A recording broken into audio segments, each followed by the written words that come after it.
मला राजकारणातून रिटायर्ड व्हावंसं वाटतं, पण पंकजा मुंडेंच्या वक्तव्याची जोरदार चर्चा. भाजप नेते आणि मंत्री पंकजा मुंडे यांनी मोठं विधान केलं आहे. मला राजकारणातून रिटायर्ड व्हावंसं वाटतंय, पण पंकजा मुंडे यांनी म्हटलं आहे की पंकजा मुंडे यांच्या या विधानाची सध्या राजकीय वर्तुळात जोरदार चर्चा सुरू आहे.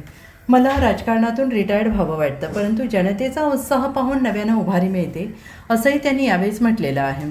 तसेच त्यांनी यावेळेला बोलताना पंतप्रधान नरेंद्र मोदी यांच्या कामाचं देखील कौतुक केलं आहे. मोदी देशाच्या विकासाचे आणि भविष्याचे फ्रेंड्स आहेत, असंही त्यांनी म्हटलेलं आहे.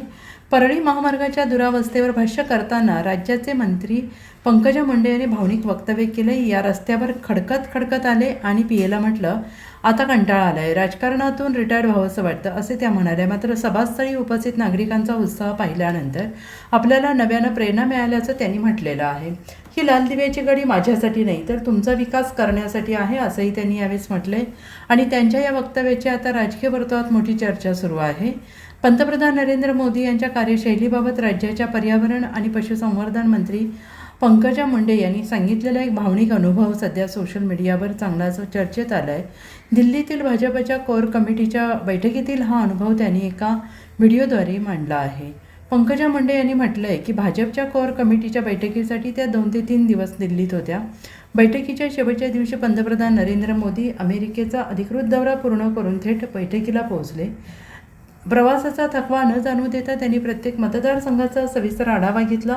स्थानिक प्रश्न, संघटनात्मक बाबी आणि विकास कामांवर त्यांनी सखोल चर्चा केली.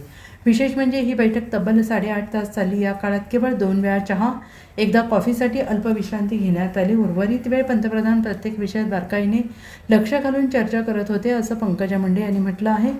या अनुभवातून सर्वाधिक जाणवलेली गोष्ट म्हणजे पंतप्रधान नरेंद्र मोदी यांची राष्ट्राशी असलेली भावनिक बांधिलकी. ज्यांना स्वतःचा परिवार नाही, त्यांनी या देशाला आपला परिवार मानलेला आहे, असंही त्यावेळी यावेळेस म्हटलं आहे. नॅशनल हायवे सुरू झाला. 2 लेनचा बरं चालला होता, आता 6 लेनचा रस्ता, 4 लेनचा रस्ता. इतकं खोदून ठेवलं होतं, कडकड करत मी इथपर्यंत आले आणि मी माझ्या पिलेला म्हणलं, मला आलाय कंटाळा. कसं बदलायचं, मला तर कंटाळा आलाय. रिटायर व्हावं. आपल्याकडे गाडी आली, घोडा आला, समाज हा मोठा झाला नाहीये. ती गाडी, हा घोडा, ती ताकद, ते पद, हा लाल दिवा, ते पोलिसांचं सलूट, हे केवळ त्याच्यासाठी आहे, त्या महाग असलेल्या प्रत्येक घरापर्यंत, झोपडीपर्यंत विकास पोहोचवण्यासाठी आहे, आमच्या उपभोगासाठी नाही. कसं विचार होतंय. Bureau report, SBN Marathi, Parli.